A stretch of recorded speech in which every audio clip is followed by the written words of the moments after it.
We decided to explore the topic of student finances in order to find a solution for student debt at the University of Michigan. 70% of U.S. grads leave college with student debt. That is approximately 44 million people with $1.4 trillion in debt. This graph depicts how student debt has increased over the years. Within 10 years, student debt has nearly quadrupled. One of the biggest reasons for this increase in student debt is the increase in the average cost of tuition.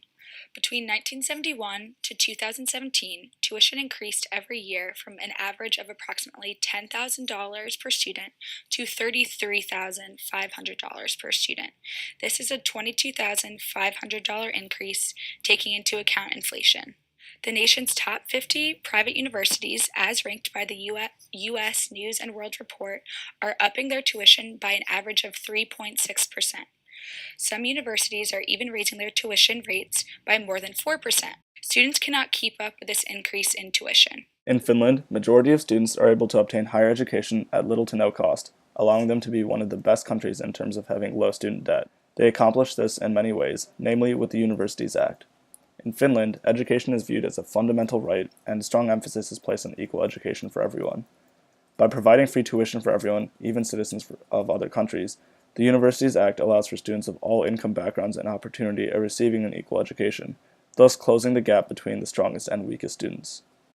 This act is able to be implemented because all Finnish universities are publicly funded and supervised by the Ministry of Education and Culture of Finland. However, universities are still able to retain a great deal of autonomy. Since these universities are publicly funded, it is the government who essentially subsidizes education for all students, and this is only possible through their high tax rates. We see here that Finland has a tax wedge of 43.9% versus the United States, which only sits at 31.5%. You may feel that our tax rates in the United States are very high, sitting at around 37%. However, Finland has a personal income tax rate of 51.6%.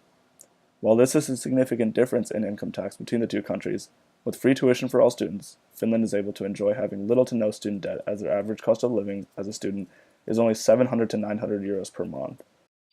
In addition to Finland, Australia has implemented a student loan repayment structure that only requires students to pay debt back once their income reaches a certain threshold. For example, students do not have to start paying back any debt until their income reaches 54,000 Australian dollars, at which point they pay back 4% of their income toward the loan. As their income rises, so does the percentage of their income that they have to pay towards their previous loans, which can reach as much as 8% of their income once they make 99,000 Australian dollars or more. Out of all the countries in the Organization for Economic Cooperation and Development, Australia's $54,000 repayment threshold is the lowest by far.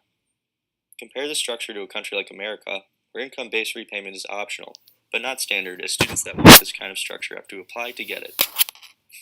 Furthermore, in Australia, the Commonwealth, or people, of Australia bear the cost of the 0% compound interest rate for the loan, keeping the additional cost of the loan down to zero. Again, compare this to America, where the interest rates on student loans can range between 4 and 20%. After 2018, the Australian government lowered the repayment thresholds because loan repayments were not keeping pace with the growth of the loans. This shows that the system is both dynamic in nature and capable of withstanding economic changes. The U.S. actually has a student loan program similar to Australia's called the Income-Based Repayment Program, the IBR, which can be found on the graph. But unlike the overwhelming enrollment that Australia has, only 25% of borrowers, that's about 5 million students, are enrolled in IBR here. It is very underutilized. Part of the reason is because the application process is way too complicated and hard to navigate for most students. And second of all, lenders do not promote the program awareness because they get less money per month from IBR.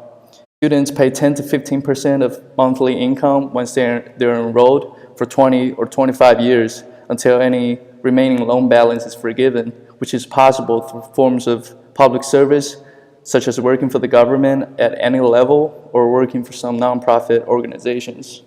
Based on our research of student debt in Finland, Australia, and the US, we created our own solution to tackle student debt. Our solution implements Finland and Australia's income-based repayment model by increasing taxes. Most of the wealth in our society is held by the top 1%, while recent tax cuts have been given to the top 1% and corporations. To fund income-based repayment, our government could reverse the tax cuts for the top 1% and corporations and use this money to fund education initiatives such as student loans. We will improve the current U.S. income-based repayment model by simplifying the application process. We believe our solution will decrease the crippling student debt in the United States.